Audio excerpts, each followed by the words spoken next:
तर मित्रांनो नमस्कार. आज आपण चर्चा करणार आहोत UCL बाबत. UCL ही एक चॅम्पियनशिप आहे युरोपमधील, ज्यामध्ये मोठे मोठे क्लब पार्टिसिपेट करतात, like Liverpool, Arsenal, real Madrid आणि बार्सिलोना आणि मेनी ऑफ दिस.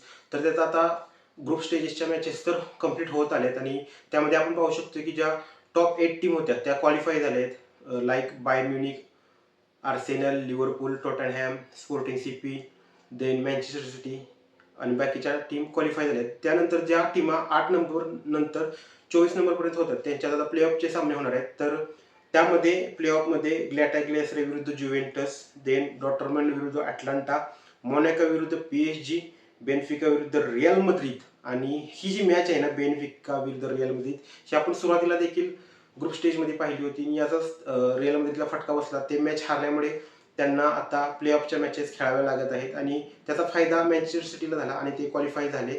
तर ह्या जे होम अँड अवेच्या मॅचेस राहतील बेनफिका आणि रिअल माद्रिदच्या, जोसे मुरिनो जे कोच आहेत बेनफिकाचे, ते काहीतरी कमाल करून आपल्याला दाखवतील आणि मला असं वाटत आहे की रिअल माद्रिद यातून बाहेर पडून ते क्वालिफाय होतील नेक्स्ट राऊंडसाठी. त्यानंतर आहेत ऑलिम्पिकॉस आणि लिव्हरक्युसेन. ही पण मॅच अशीच असणार आहे. मला वाटतं ऑलिम्पिकॉस ही मॅच जिंकेल. त्यानंतर ब्लोडो गिम्ट आणि इंटर, ही जी मॅच आहे ना, ब्लोडो ग्लिम्ट आणि इंटर, ऑलरेडी बोडो ग्लिम्ट या टीमने, ही नॉर्वेजियन टीम आहे, या टीमने ॲटलेटिको डी मद्रिद आणि मँचेस्टर सिटी अशा बलाढ्य संघांना ग्रुप स्टेजच्या मॅचमध्ये पराभूत केले आहे. त्यामुळे इंटर आणि ब्लोडो गिम्ट ही तुम्ही सामना हाय व्होल्टेज होऊ शकतो. तरी मला वाटते की इंटरचे प्लेयर आता इंजुरीतून रिटर्न आले, त्यामुळे इंटर थोडीफार कॉन्फिडंट असेल आता या मॅचसाठी. त्यानंतर क्लब ब्रुज विरुद्ध ॲटलेटिको दी मद्रिद, हा आणि हाय व्होल्टेज सामना. आपण जर ॲटलेटिको डी मद्रिदचा जर परफॉर्मन्स पाहिला या पाठीमागच्या दिवसात, तर तो काही असा खास असा राहिलेला नाही आणि त्यांना पराभव देखील सामोरं जावे लागले. UCL मध्ये आणि ला लिगामध्ये पण त्याचा परफॉर्मन्स असा छान असा राहिला नाही. तर क्लब ब्रुज जो अंडरडॉग टीम आहे, ती काहीतरी यामध्ये परफॉर्मन्स दाखवू शकते. परंतु मला वाटलं की ॲटलेटिको डी मद्रिदचा जो जो एक्सपिरियन्स आहे UCLचा, त्यामुळे ते क्वालिफाय करतील. हाराम बॉल कसा पण करून ते क्वालिफाय करू शकतात. त्यानंतर न्यूकासल विरुद्ध काराबाग FK, ही तर मला वाटतं की न्यूकासल सहज मॅच जिंकेल, कारण की लिव्हरपूलनेच काराबाग FKला 6 गोल मारले होते, त्यामुळे न्यूकासल फिक्स. त्यानंतर लिव्हरक्युसेन आणि ऑलिम्पिकॉसचा सामना देखील असाच होईल. देन PSG आणि मोनॅको, ही पण मॅच बघण्यासारखी राहील आणि मला वाटत नाही की मोनॅको काहीतरी करून देखील, कारण की ऑलरेडी त्यांचे सामने जे त्यांच्या लीगमधील सामने ते हारत आले आहेत, त्यामुळे त्यांच्या कोचला देखील सॅक करण्यात आले होते. त्यानंतर त्यांचा परफॉर्मन्स थोडा आता सुधारला आहे, पण PSG टॉप नॉच टीम आहे, चॅम्पियन्स आहेत गेल्या वर्षीचे, त्यामुळे ते त्यांचा परफॉर्मन्स शो करतील अपकमिंग मॅचमध्ये. आणि हे सामने आहेत ना, ते 17 फेब्रुवारीपासून चालू होणार आहेत. ते 2 राऊंडमध्ये होणार आहेत, होम आणि अवे.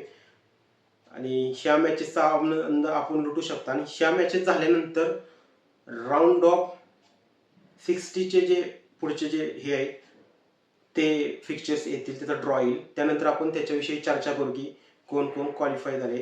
तर मी आता तुम्हाला दाखवू इच्छितो की या पॉईंट टेबलमध्ये सध्या आपण पाहतोय UCLच्या, तर ज्या टॉप 8 टीम क्वालिफाय झाल्यात नेक्स्ट राऊंडसाठी, त्या आहेत Arsenal, Bayern, Liverpool, Tottenham, Barcelona, Chelsea, Sporting आणि मँचेस्टर सिटी. ह्या 8 टीम क्वालिफाय झाल्या आहेत.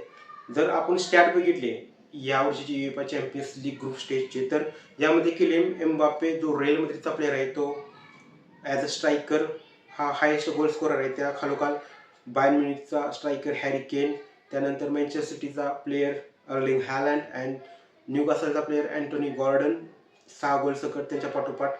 आणि जर असिस्टची आपण गोष्ट बघितली, त्यामध्ये पुन्हा एकदा रिअल माद्रिदचा प्लेयर आर्दा गुलेर, त्यानंतर लिव्हरपूलचा player Dominik Szoboszlai, top class baller semi player, त्यानंतर पेरिक एमरिक ओबामेयांग 4 गोल सकट आणि विनिशियस ज्युनियर 4 गोल. म्हणजे हे चारही प्लेयर टॉप 1 पोझिशनला आहेत.